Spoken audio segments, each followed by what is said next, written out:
हर हर महादेव, जय माता दी। दोस्तों, स्वागत है मेरी चैनल में आप सभी लोगों का। और कैसे हैं आप लोग? उम्मीद करते हैं बहुत ही ज़्यादा अच्छे होंगे। और आज आप लोग के बीच कन्यादान का एक पिता का दर्द भरा बेटी विवाह गीत सुना रहे हैं। देखिए, रो रो कर बेटी अपने पिता से क्या सवाल कर रही है कन्यादान होते समय। क्या ये गीत है मंडप में का? आप लोग कमेंट करके बताइएगा आप लोग को गीत कैसा लगा। पाला पोस के कैला बड़ी यार मोरे पापा, पाला पोस के कैला बड़ी यार मोरे पापा।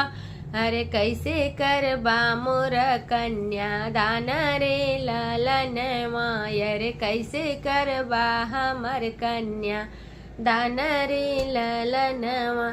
पाला पोस के तू बड़ी यार कैला चाचा, पाला पोस के तू बड़ी यार कैला चाचा। यारे कैसे करबा हमर कन्या दान रे ललनवा, अरे कैसे करबा हमर कन्या दान रे ललनवा।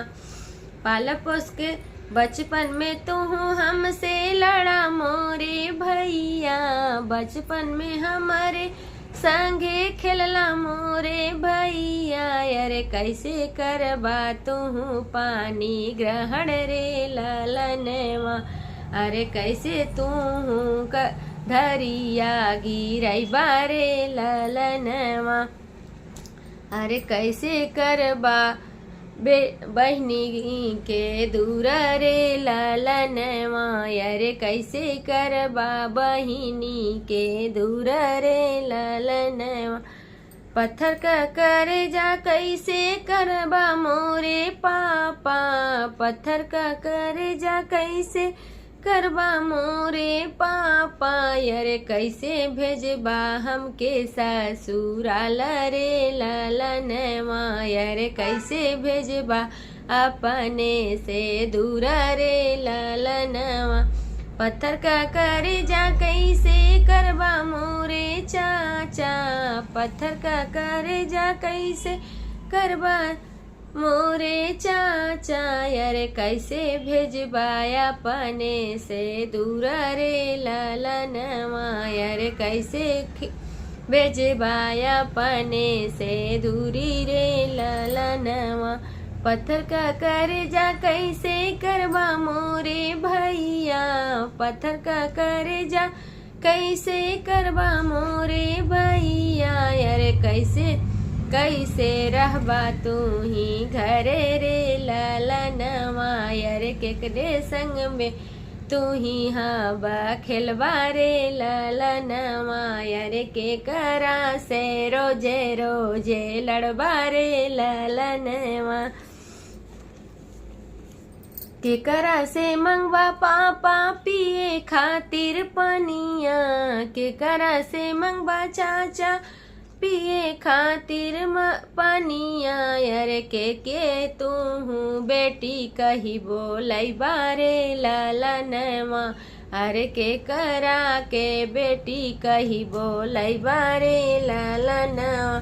चारो ही ओरिया पापा हम नाही लौकब, चारो ही ओरिया पापा हम नाही लौकब। अरे अचरा के छैया होई दूर रे ललनवा, अरे अचरा के छैया हमके से दूरी रे ललनवा।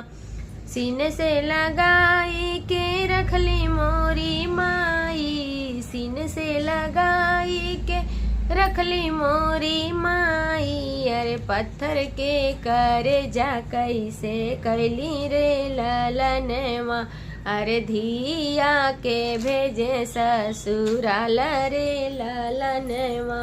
अरे बेटी के भेजे ससुराल रे ललनवा। के करा से लड़बा भैया के करा के मरबा, के करा से लड़बा भैया के करा के लड़बा। अरे के फाटेला तोहरो करे जा रे ललनवा, अरे सोची सोची बहे हमरे आंसुरे ललनवा, भाभी के सब कुछ लाई हम दिहली, भाभी के सब कुछ लाई हम दिहली। अरे कैसे कैली पत्थर के करे जा रे ललनवा, अरे कैसे कैली पत्थर के करे जा रे ललनवा। अरे ननदी के भेजे ससुरार रे ललनवा, अरे ननदी के भेजे ससुराल रे ललनवा। पाल पोस के कैला बड़ी अर मोरे पापा, पाल पोस के कैला बड़ी अर मोरे पापा। अरे कैसे कैसे करबा कन्यादान रे ललनवा, अरे बेटी के कैसे करबा दूर रे ललनवा।